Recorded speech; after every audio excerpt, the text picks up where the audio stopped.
You may have experienced it yourself. A researcher really wants to interview you for their research project, but you just participated in another project yesterday. And last week you filled out a survey and answered questions from a journalist. You have had enough. You start to wonder, what is all this research good for anyway? This experience has a name. It's called research fatigue.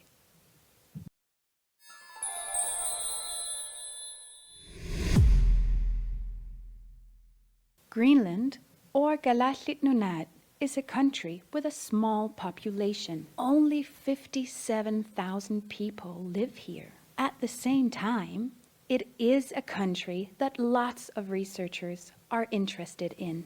It is full of natural resources, distinct cultures, rare animals, and a nature that is shifting due to climate change. Researchers are flocking in.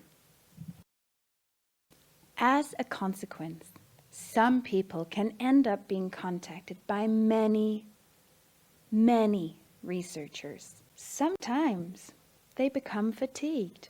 In fact, it can be a huge burden for people in some parts of Galaslit Nunat and can lead to a mistrust of researchers. Additionally, it can lead to unreliable research results if some people do not answer interviews or questionnaires truthfully. And if people refuse to participate altogether, it can make it difficult to conduct research at all. But how can we avoid research fatigue?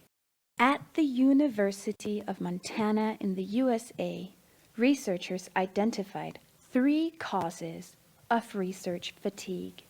1. When the interests of researchers and participants are not aligned. If, for instance, participants thought they agreed to a 15-minute interview, but it ended up taking 2 hours. 2. The participants believe that their participation won't make a difference. This can happen if people have had bad experiences with research in the past. Maybe participants agreed to get their health checked, but the researchers never got back to them with the results of their examination. 3. Participants feel distrust or even that they were exploited. If researchers only stay in Galaslit Nunat for a short time, it risks giving the impression that the research is not giving anything back to the communities.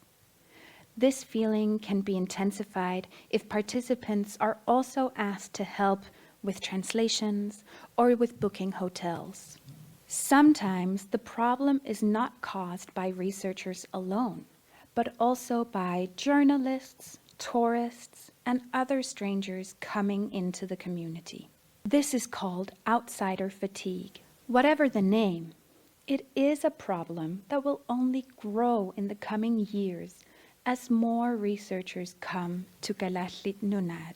Because of this, it is important for researchers to be aware of research fatigue, and many researchers are. To avoid the problem, researchers can try to make sure that everyone is on the same page before anyone agrees to participate. Explain why their research is important for the participants. Always inform participants about the results of the studies they took part in. Coordinate with other researchers to avoid interviewing people about the same topic twice. For instance, in the Arctic Hub Connect workshop. And as a citizen in Galaslit Nunat, you should always remember that you can always ask researchers to clarify the purpose of their projects. In the end, all research should benefit the population. And research won't benefit anyone if people are too fatigued to participate.